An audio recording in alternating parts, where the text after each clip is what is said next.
Hello everybody! How's your day? Just a quick lunch break. Today, samahan niyo ako. Let's prepare our simple but healthful lunch para sa ating mabilis na lunch break. Tara na sa ating munting kusina!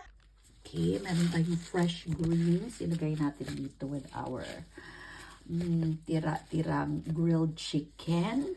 Yan. And then, lagyan natin yan ng pipino, cucumber, tapos, yan, fresh tomatoes. Diba? Simple lang, lunch na.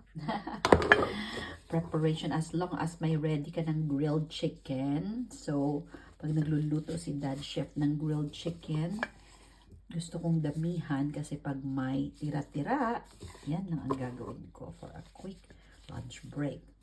Masarapan ako sa salad ng melon grapes kasi manamis-namis, di ba? Tapos lagyan ko lang siya ng olive oil.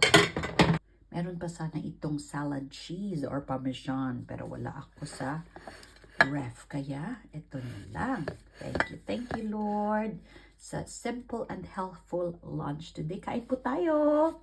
Unang bite ng chicken at spoon ng salad ay sa inyo.